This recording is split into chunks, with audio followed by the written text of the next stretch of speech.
Good morning, church family. We have some announcements for you this morning. First of all, in the kid and youth area, we want to let you know that next week, September 8th, the kids will be changing classes. This morning we will actually show them where their new classes are, but if for some reason they forget and they go to the wrong class, we'll just make sure that they get to the right class next week. But if your grades are changing in school, we're actually going to change Sunday school classes next week, September 8th.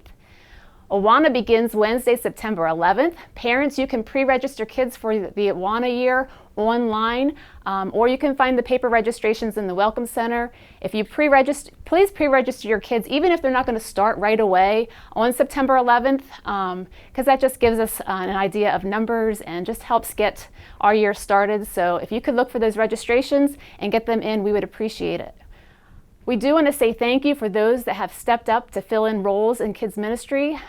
We had a lot of positions open and some of them have been filled. We do still have some openings. A fun little fact, Ashley did some counting this week and we actually have 93 Awana volunteers. But believe it or not, we could still use a few more. So if this is something that God has been putting on your heart and you just haven't stepped forward yet, please consider contacting Ashley and we can find the place for you, the age group that works for you, or the responsibility that would fit your interests. So we do still have some positions available. If you are already planning on volunteering, Awana starts September 11th, but the Awana volunteers will be meeting this Wednesday. We have a training September 4th at 6:30. This is the training that we do every year. The big thing that you need to hear right now is the training is going to be in the church sanctuary. The after party will be going in the fellowship hall. So our training for Awana on September 4th at 6:30 will be in the church sanctuary. We are still looking for 2 pre-K volunteers for second service. We need these 2 volunteers for 1 Sunday a month.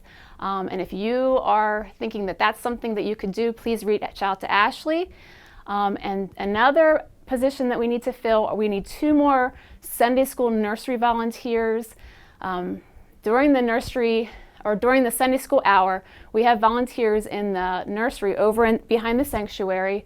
This allows parents to attend Sunday school classes without their little ones that are too young for Sunday school.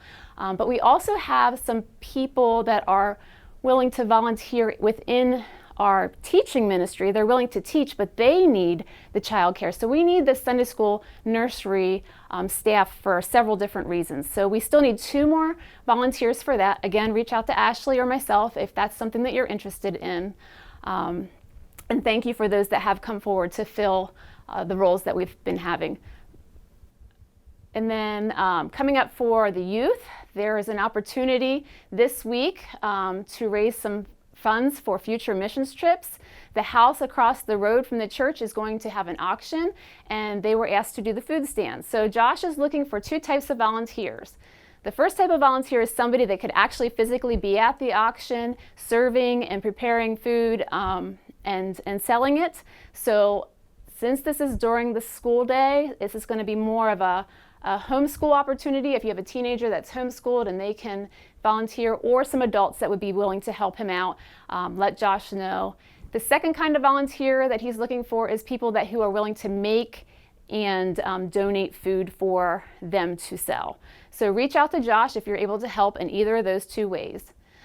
Also, reach out to Josh if you're interested in sponsoring a college student. The college students are heading back to school, and it's really a great ministry just to have somebody that comes alongside of you during the school year and to send encouraging notes, to pray for that college student, maybe send him a package. And Josh has those details, and he's still looking for people that are willing to sponsor a college student. There is a Next Steps class starting September 22nd. This class is for those that are newer to the church and want to learn more about the church. If you're interested in becoming a member, this class is also for you. This class will go through the basic beliefs of our church and the foundations, and also help you find out where you could fit in. It will be led by Ken Alderfer, who is one of the elders here at this church. There are several that have gone through this class recently, and their names are listed in the bulletin this morning, and they are seeking to join the church. And in the Sunday school world, our adult Sunday school classes will resume as normal next week. There will be a class continuing in the Family Life Center on the topic of spiritual warfare for the next 9 weeks. All adults are welcome to attend. And now we'll have an announcement from John about the men's outing that will be occurring later this week. Good morning, men at Richfield Life. Hey, we are having our men's outing at Huffman's River Lot at Port Trevorton. It is the same location where we hold our annual church service. Come out for supper. We are planning to eat at 6 p.m. The meal is provided. Please bring a dessert. The events of the evening will be, we will have some testimony time of guys sharing what the men's ministry, the journey groups, the Men of Iron has meant to them this past year and getting ready for the fall. The men's and women's journey groups will be starting again this fall. Sign-up sheets are in the church foyer. It's a great time of fellowship. Come out, meet some new guys, and see what the Lord is doing among men's ministry. So see you September 5th, 6 p.m. Please sign up or text me to let me know if we're coming for our food count, and expect to have a fun time. Thank you. Thank you for joining us, and we just ask that you will just continue to keep the ministries that are restarting this fall, the leaders, the children that are coming, and all the things that are going on. We just ask that you continue to lift up the ministries here and be praying as we start a new season at RLMC.